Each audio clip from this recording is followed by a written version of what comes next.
Prologue. Lorsque j'ouvre la fenêtre, une sensation de liberté m'envahit. J'en ai des picotements sur tout le corps. Je laisse un instant la fraîcheur de la nuit me caresser le visage. Putain, que ça fait du bien. Avec un mélange d'excitation et de crainte, j'enjambe la fenêtre de ma chambre et me retrouve sur l'immense toit plat de la maison de mes parents. Merde, j'ai jamais fait ça de ma vie.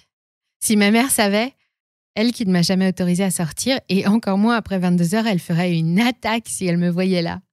J'aperçois le cabriolet de Robin garé devant la clôture. Et mon cœur s'emballe aussi sec. Mon Dieu, Robin est en bas de chez moi. Le Robin, celui que toutes les filles du lycée s'arrachent. Je bénis secrètement Stella de m'avoir invitée à sortir avec sa bande ce soir. Et même si j'enfreins toutes les règles de la maison, je sais que jamais je ne regretterai cette folie. Ignorant les frissons qui parcourent ma peau, je me faufile discrètement sur le toit et saute avec agilité sur le muret en contrebas. Toutes ces années de danse servent au moins à quelque chose. Je me retrouve rapidement sur la pelouse et me plie en deux pour quitter la cour sans me faire remarquer. Arrivé devant la voiture, je rajuste mes vêtements pour les défroisser.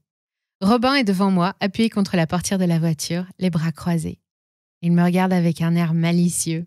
Il est beau, magnifique même, avec ses cheveux sombres, sa peau mate et ses yeux noirs comme l'ébène. Ça m'étonne pas que toutes les filles craquent pour lui, car en plus d'être canon, il est intelligent et gentil. Plus tard, il sera chirurgien comme son père et le mien. Il a un avenir prometteur et se destine à une belle carrière. Robin est le fils d'un confrère de mon père. Celui qui a dîné à la maison et que j'ai épié en cachette toute une soirée parce que ma mère m'avait interdit de sortir de ma chambre. C'est le genre de garçon qu'elle encense. Passant tous ses tests avec brio, une famille respectable et riche, un avenir tout tracé, une éducation exemplaire. Un garçon bien comme il faut, comme elle dit. La perfection. Je crois que je suis un peu amoureuse de lui. Alors, quand Stella m'a proposé de sortir avec sa bande de potes, je me suis interdit de refuser. À cause de Robin ou grâce à lui. Et là, à cet instant, pour la première fois de ma vie, je désobéis à ma mère. Pire, j'enfreins la règle numéro 1, tu ne mentiras point. Je vais avoir 18 ans et j'ai décidé de braver l'interdit. Ce soir, Robin m'emmène à la fête de la musique. Des papillons s'envolent dans mon ventre lorsque je m'approche de lui. Je vois ses yeux glisser sur moi et une lueur d'intérêt passer dans ses prunelles sombres. Cette soirée est exceptionnelle et j'ai essayé de faire des efforts pour m'arranger. J'ai laissé mes cheveux libres, je me suis légèrement maquillée et j'ai revêtu la seule jupe de mon dressing qui est un peu plus courte que les autres. Hé, Cataline. Ah, tu es très jolie. Je me sens rougir quand son regard descend sur mon corps. Instinctivement, je referme les pans de mon gilet en montant dans son cabriolet. Il y a quelque chose dans ses yeux qui m'intrigue. Une lueur succincte faite de désir mêlée à autre chose que je ne parviens pas à identifier. Mais ça ne dure que quelques secondes, alors je passe à autre chose. Lorsqu'on arrive au concert privé d'un groupe universitaire en vogue, on retrouve le reste de la bande, les amis de Robin et de Stella. Et ce concert est un moment magique pour moi qui ne suis jamais sortie. C'est comme une parenthèse dans mon quotidien morne et sans fantaisie. Je ris comme jamais et j'ose même boire un peu de bière. Quelle agréable sensation de se sentir comme une jeune fille normale. J'ai l'impression d'avoir enfin une vie, une vraie, avec ce petit brin de folie qui la rend merveilleuse. Lorsque le concert se termine, j'ai la voix éraillée à force de rire et je n'ai vraiment pas envie de rentrer. Je voudrais que cette soirée ne finisse jamais. Pendant la représentation, Robin s'est approché de moi. Je l'ai même laissé faire lorsqu'il m'a pris la main. Et maintenant, j'en veux plus. Je ne sais pas pourquoi, mais j'ai le sentiment qu'il faut que je profite de ces moments comme si c'était la dernière fois qu'il m'était donné de m'amuser. Alors quand l'un des amis de Robin, Miguel, un jeune d'origine portoricaine, nous propose de l'accompagner à une soirée, je n'hésite pas une seconde. Si je me fais prendre en rentrant, je sais que je ne regretterai pas d'avoir profité au maximum. T'es certaine de vouloir venir, Cataline, parce que je peux te déposer chez toi si tu veux. Le regard de Robin passe rapidement de Miguel à moi. Il a l'air partagé entre être avec son ami et respecter ses obligations envers moi. Mais je n'ai ni la volonté ni l'envie de mettre un terme à cette soirée. Alors c'est avec détermination que je lui réponds « Va pour la prolongation. J'ai envie de m'amuser ce soir. » Un sourire entendu avec Miguel et nous voilà partis. On se retrouve tout naturellement dans une méga fête de fraternité où l'alcool coule à flot et les filles dansent sur les tables. J'ai jamais vu autant de jeunes s'amuser, à part dans les films que j'ai regardés en douce sur mon ordinateur. Je ne sais plus où donner de la tête entre les couples qui se dévorent la bouche, ceux qui font des jeux d'alcool et les autres qui s'éclatent sur le dance floor improvisé en plein milieu du salon. Miguel et Robin parlent beaucoup ensemble de leur passé. Apparemment, Miguel vient seulement de rentrer de l'étranger, alors ils doivent avoir beaucoup de choses à se dire. J'écoute vaguement leur conversation, préférant observer les scènes qui se déroulent sous mes yeux. J'ai envie d'emplir ma mémoire des images de cette soirée. Peut-être la seule que je ferai jamais. Il y a même une fille sympa qui m'attrape par la main pour me faire danser. Je me laisse aller. Je n'ai jamais fait ça auparavant. Lâcher prise, ça me fait un bien fou. Par moments, je sens les regards de Miguel et Robin sur moi et j'ai l'impression qu'ils parlent de moi. C'est nouveau comme sensation. Moi qui passe toujours inaperçue, j'attire leur attention et quelque part, ça me flatte qu'un mec comme Robin s'intéresse à moi. Il me lance des œillades en coin de plus en plus souvent et finit par ne plus se cacher lorsque je surprends son regard. Peut-être que je lui plais un peu. Pourtant, je me trouve tout sauf sexy avec ma jupe plissée à mi-mollet et mon chemisier à manches courtes. Rien à voir avec les mannequins dévergondés qui défilent sous nos yeux depuis le début de la soirée. Mais peut-être que c'est mon côté bien élevé qui plaît à Robin ? Ma mère en serait verte de dégoût. La nuit avance et les verres vides se multiplient sur notre table. Les membres de la bande sont maintenant partis et je me retrouve seule avec Miguel et Robin qui ont apparemment entrepris d'arroser généreusement leurs retrouvailles. Je finis sur les canapés à attendre que le temps passe et à les regarder descendre leurs verres un par un. Je commence à me demander s'ils seront capables de me ramener. Au bout d'un moment, je commence franchement à m'ennuyer, refusant régulièrement les verres qu'on me propose. La fête se résume finalement à drogue, musique névrosée, alcool et sexe. Rien de bien marrant. Si bien que je finis par demander à Robin de me raccompagner. Avec un coup d'œil rapide à Miguel, il accepte sans rechigner. Naturellement, Miguel nous suit et nous sortons de la fraternité dans la nuit, éclairés par la pleine lune. Dans la voiture, personne ne dit un mot. Je suis déçue. J'avais imaginé une autre fin pour cette soirée.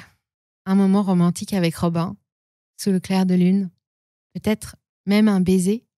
Mais là, je n'ai qu'une hâte, c'est que le coupé se gare devant ma maison. Je devrais me sentir rassurée de rentrer, mais bizarrement, plus on roule et plus je me sens mal à l'aise. Miguel est installé à l'arrière et Robin lui lance régulièrement des œillades dans le rétroviseur. Un silence de mort règne dans l'habitacle et je sens bien que quelque chose se trame. Je me tortille sur mon siège, pressée de retrouver l'environnement familier de mon quartier. Je comprends que ça tourne mal au moment où Robin bifurque brusquement sur la droite et gare la voiture à l'orée d'un bois. La peur m'envahit comme une traînée de poudre. J'ouvre instinctivement la portière et sors précipitamment. Sans prêter attention à la terreur qui me serre l'estomac, je m'éloigne à reculons. Mais je m'arrête net lorsque Robin sort à son tour et se met à me parler d'une voix que je ne reconnais pas. « Tu vas où, chérie ? Viens par là, n'aie pas peur !» Il a une lueur dans les yeux qui fait froid dans le dos. Quelque chose de dément qui le rend terrifiant. Miguel me lance un sourire carnassier en s'approchant. Et là, je commence vraiment à paniquer. Au fond de moi, je sais ce qu'ils ont l'intention de faire. Je sais qu'ils veulent me faire du mal. Mais je n'arrive pas à réaliser ce qui se passe et je suis incapable de bouger et même de crier. Je suis complètement hypnotisée par la folie meurtrière que je vois luire dans leurs prunelles sombres. Ce n'est qu'une fois que Miguel ouvre la bouche que je reprends mes esprits. « On te laisse 20 minutes d'avance, poupée. » Je reste indécise pendant un instant, comme si mon cerveau refusait d'admettre ce qui est en train de se passer. « Vite, le compteur est lancé. 1. » C'est comme un déclic. Sans un cri, la peur au ventre, je fais volte-face et m'enfuis. Aussi loin que mes jambes peuvent me porter. Je cours, à en perdre haleine, sans savoir où je vais, avec le désarroi de la proie fuyant son prédateur. J'entends le décompte des secondes et les rires démoniaques qui me poursuivent à mesure que je m'enfonce dans les bois. Cours autant que tu peux, chérie. La chasse est ouverte et on adore traquer nos proies. 12. Je continue à m'enfoncer dans le bois sans me soucier des branches qui me lacèrent les bras et les jambes. Je sais que c'est ma seule chance de survie. M'éloigner le plus possible de cette voix diabolique qui décompte mon sursis. Et 20.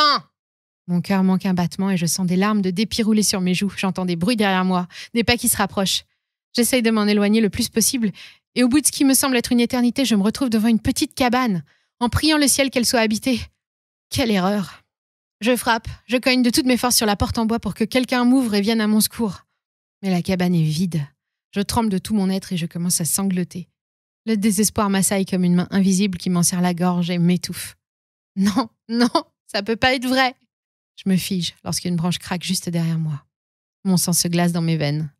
Lentement, je me retourne et me retrouve face à eux. Mes bourreaux. Je n'oublierai jamais leur sourire sadique lorsqu'ils comprennent qu'ils ont gagné, que je suis à leur merci et qu'ils ont gagné. Sur toute la ligne.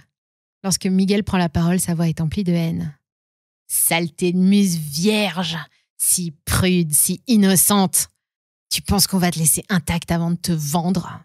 C'est Robin qui frappe le premier. Un grand coup de pied dans le ventre qui me plie en deux.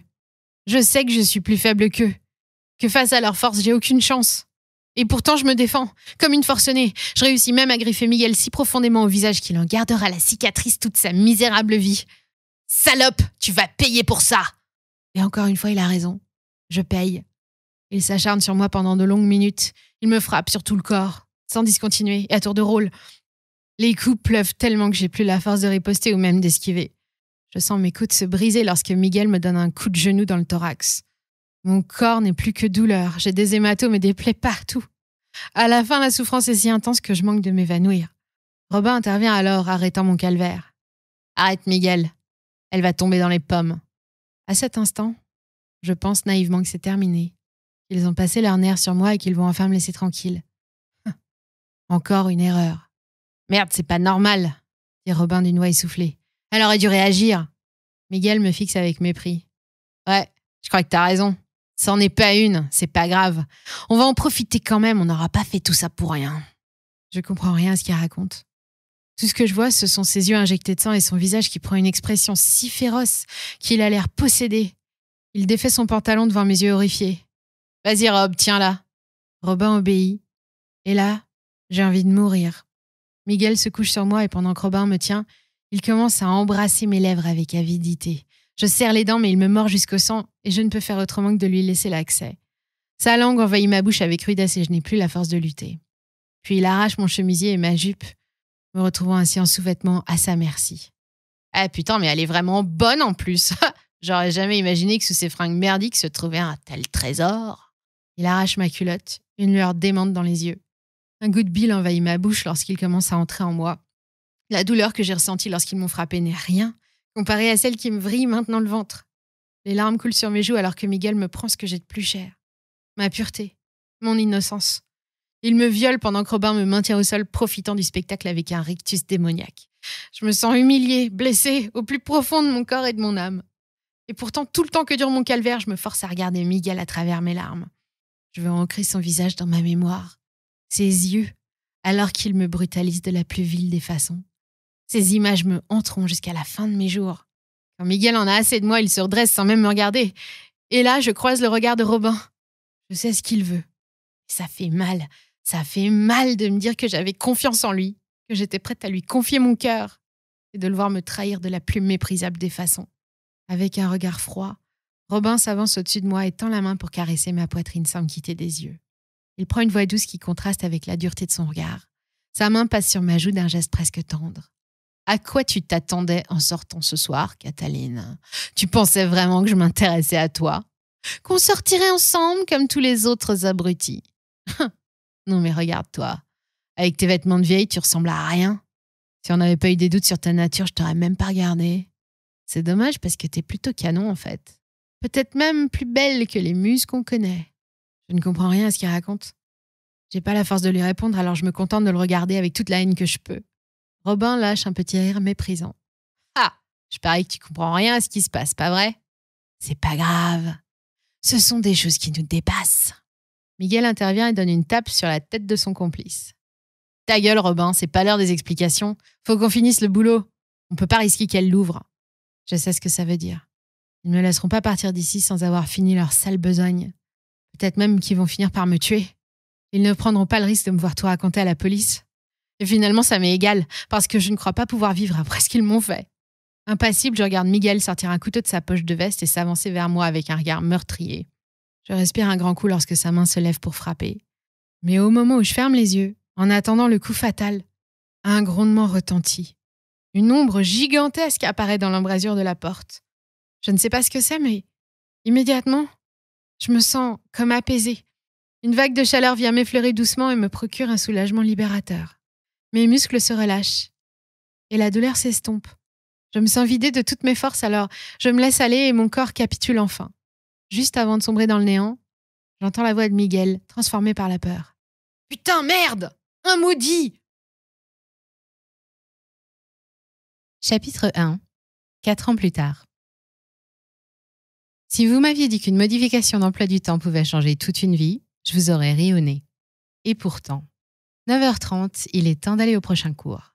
Je prends mes affaires et les fourre rapidement dans mon sac. Je dois me rendre en salle de TP et c'est à l'autre bout du bâtiment. Si j'avais su que cette année serait si compliquée, j'aurais réfléchi à 2 fois. Je me lève un peu trop rapidement de ma chaise et fais tomber ma besace qui se vide sous les tables. « Oh non, c'est pas vrai, fais un peu attention, espèce d'idiote !» Je me plie en deux pour regrouper mes feuilles de dessin lorsque ma voisine de table se penche pour m'aider. Elle a un petit sourire moqueur qui a le don de m'énerver, mais je me retiens de lui faire une remarque. C'est déjà sympa de m'aider.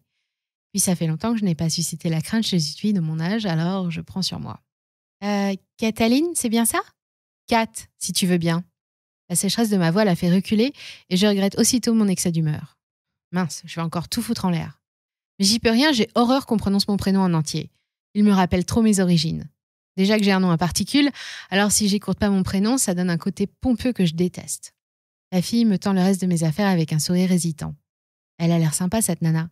Je prends mes croquis en évitant son regard. Merci, c'est gentil. De rien. Je ne sais pas quoi ajouter de plus et voyant ma gêne, elle m'adresse un petit hochement de tête. Bon, à la semaine prochaine alors ? Ouais, c'est ça. Je me précipite vers la sortie, mais au moment où je sors de l'amphithéâtre, elle me hèle. Kat, l'atelier de dessin, c'est de l'autre côté. Merde. Je m'arrête dans mon élan et fais demi-tour en lui adressant un petit signe de remerciement. Je cours presque pour arriver à l'heure à mon prochain cours.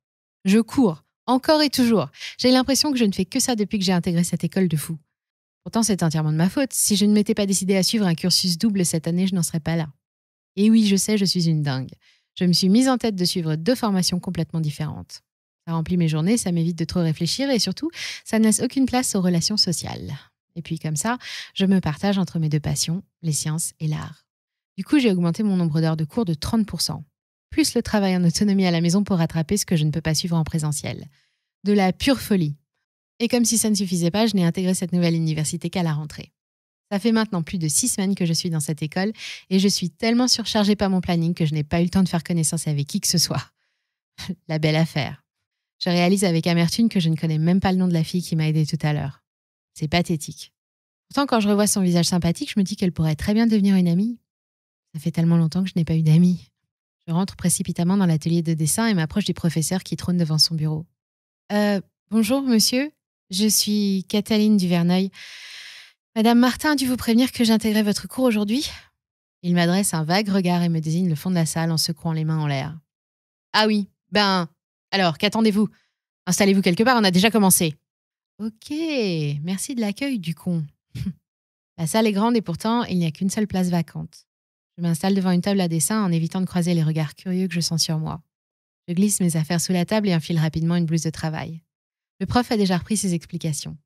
Il continue le programme là où il l'avait laissé, comme si je n'avais pas interrompu son cours.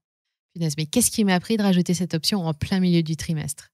Monsieur Ducon, ce sera son surnom de l'année, nous demande de nous munir de plusieurs outils en vue du TP. Après m'être servi dans l'armoire des consommables, je retourne à ma place. Et c'est alors que je remarque le garçon qui occupe la même table que moi et que je n'avais pas envisagé jusqu'à présent.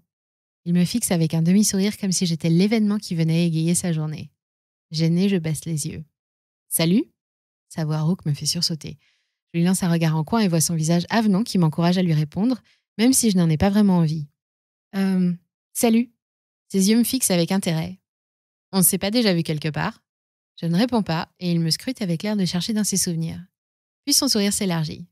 Ok, alors, t'es nouvelle dans ce cours ? Punaise, il insiste en plus.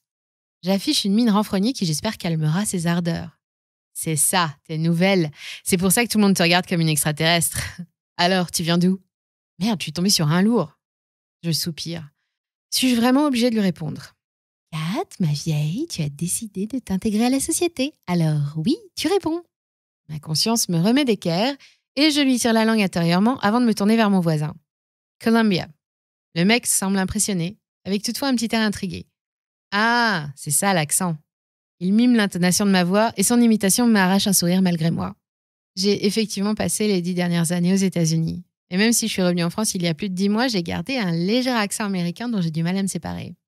Et qu'est-ce qui t'a poussé à quitter une des meilleures universités du monde pour venir ici ? Mon cœur se serre et une sensation de stress bien connue m'envahit. Je respire lentement pour me calmer.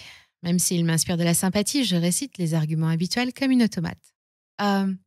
J'ai décidé de reprendre des études d'art. Et il n'y a que dans cette université que je peux me présenter directement en dernière année. Waouh, impressionnant. T'as réussi à convaincre le jury de sélection ? Je fais la moue. Oui, enfin, j'ai aucun mérite dans la mesure où j'ai déjà étudié la plupart des matières dans ma précédente université. Je suivais des cours à distance. Le prof nous interrompt dans notre échange. Les artistes, Ce serait bien de vous concentrer sur votre boulot au lieu de bavasser comme des pies. Thomas, faites passer le programme.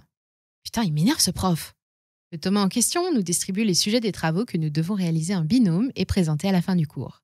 Et afin de nous éviter le difficile choix du partenaire, Monsieur Ducon décide de constituer les duos tels qu'ils sont placés dans la salle. Ce qui fait que je me retrouve avec... Ah merde, je sais même pas son nom. Maxime Savelli. Il me tend la main et je ne peux que la saisir. Une main assez fine, mais à la poigne ferme et assurée. Je frissonne lorsque nos doigts se rencontrent. Cataline Duverneuil. 4 suffira. Il lève un sourcil mais ne fait aucun commentaire. Finalement, il m'a l'air assez sympathique, ce mec. D'habitude, lorsque je donne mon nom, je suis tout de suite harcelée de questions et cataloguée dans la classe des aristo-bobos. Ce qui me gonfle au plus haut point. Et encore, je ne donne pas mon patronyme en entier de peur de faire fuir les gens. Cataline, Anastasia, Suchet Duverneuil. Rien que ça. Qui peut supporter un nom pareil? Enchantée, Kat. Je suis ravie d'être ton partenaire pour ce devoir. Je fais la moue, mais quelque part, je suis soulagée. Ça aurait pu être pire. Je n'aime pas trop les exercices à deux. Avec les événements qui sont passés dans ma vie dernièrement, je suis devenue une vraie solitaire, maîtresse dans l'art de me camoufler dans la foule. C'est d'ailleurs pour ça que j'ai choisi ce cursus. Au moins, quand je bosse dans un atelier, personne ne vient m'ennuyer. En plus de ça, je suis une vraie perfectionniste doublée d'une acharnée de boulot. Je me donne à fond dans tout ce que je fais. Je ne tolère aucune erreur et j'ai la fâcheuse tendance à exiger la même qualité de travail de la part des autres que celle que je m'impose. Ce qui est impossible vu mon degré d'exigence. L'idée même de réaliser un projet partagé me donne des sueurs. J'espère que Maxime a un niveau suffisant pour nous éviter les heures sup. Et puis ce sera mon premier test de sociabilité. Nous nous lançons sans plus attendre dans le travail. Nous devons réaliser un tableau à 4 mains à partir d'une carte postale. La nôtre représente un paysage de bord de mer du plus mauvais goût. Tour à tour, chacun fait part de ses idées et nous avons l'agréable surprise d'avoir le même point de vue. Pas question de faire du réalisme à partir de cette horreur. Nous allons donc miser sur l'abstrait. Cool. Après avoir posé sur papier mes derniers coups de crayon, j'attends patiemment que Maxime me montre son croquis. J'en profite pour le reluquer du coin de l'œil. Il est beau, avec ses cheveux blonds en bataille, sa peau mate et ses yeux clairs. Une beauté franche et rafraîchissante. Non mais depuis quand tu t'intéresses au physique des garçons, ma vieille? Ma conscience me ramène sur le droit chemin et je tourne vivement la tête avec le sentiment d'être prise en faute. Maxime me jette un œil par-dessus sa table à dessin et m'interpelle. « T'es une rapide, dis donc. » Je plisse les yeux devant le double sens que prennent ses paroles. Est-ce qu'il parle du devoir ou du fait qu'il m'a surprise en train de le reluquer? Je décide de le rabrouer pour masquer ma gêne. C'est pas ton cas, apparemment. Effectivement, je préfère prendre mon temps. J'aime être sûre que ce que je fais est bien fait. Il me provoque volontairement et je dois avouer que ce petit jeu au second degré m'amuse. Eh bien, pour une personne qui se veut asociale, tu es plutôt avenante. Rapide, ça veut pas dire laxiste. J'aime les choses bien faites moi aussi. Et je te conseille de t'en souvenir. Maxime reste scotché par ma remarque. Il me fixe bouche bée. Mon audace m'étonne moi-même. C'est tellement rare que j'arrive à plaisanter. Surtout avec un représentant du sexe opposé. Et bizarrement, ça me fait du bien de retrouver cette forme d'insouciance qui m'a fait défaut une bonne partie de mon existence. Si ma mère me voyait blaguer avec un mec que je connais depuis moins d'1 heure, elle serait folle. Mon cœur se crispe à cette pensée. Tu permets que je regarde? Mon voisin de table m'arrache mon calepin pour regarder mon dessin. Hé! Pas mal du tout. Ceci dit, j'aurais un peu plus accentué le trait. C'est bien la première fois que quelqu'un fait une remarque sur mes choix artistiques. Je plisse les yeux avec méfiance et m'empare de son blog d'un air sceptique. Mais en examinant son croquis, je dois avouer que ses idées sont plus que pertinentes. Après plusieurs échanges de points de vue, nous finissons par tomber d'accord et nous lançons dans le dessin à 4 mains demandé par le prof. Et bien évidemment, lorsque nous exposons notre œuvre au reste du groupe, le prof ne peut que nous féliciter pour notre travail. Vous voyez, c'est exactement ça ce que j'attends de vous. De la créativité, de l'audace et un soupçon de folie. Il vient de nous insulter là, non? Je fais les yeux ronds à Max qui se cache pour pouffer alors que le prof poursuit. Bien, alors maintenant, va falloir vous y mettre les petits, si vous voulez pas rester sur le quai des losers. Il n'y a pas beaucoup de place dans le prochain peloton et elles sont chères. Il faudra bûcher dur. Et en parlant de ça, voici vos projets trimestriels. Il nous donne un sujet à travailler pendant les heures d'autonomie et comme pour le cours d'aujourd'hui, nous devons le présenter en binôme. On garde les mêmes équipes. Cool, dit Maxime en m'adressant un clin d'œil. Je me prends à l'observer de nouveau. Il est vraiment beau gosse avec son grand sourire qui illumine son visage avenant. Ses mâchoires carrées soulignent son côté un peu sauvage et sa bouche pleine fait apparaître 2 fossettes lorsqu'il sourit. Avec ses cheveux courts, savamment décoiffés, il a une allure de surfeur. Kelly Slater. J'y suis. Il ressemble à Kelly Slater lorsqu'il a gagné sa première Coupe du Monde de surf en 1994. Je ne peux m'empêcher de sourire en pensant à la tête que ferait Kim si elle savait ça. Elle est fan. En tout cas, on peut pas dire qu'il ait l'allure des autres garçons qu'on trouve habituellement dans ces sections d'art. Il est loin de l'artiste bohème qui se laisse aller. Bien au contraire. Quelque chose se tracasse, Kat. Je rougis, prise en faute. Merde, ça fait 2 fois en moins de 2 heures que je me fais prendre en pleine séance de matage.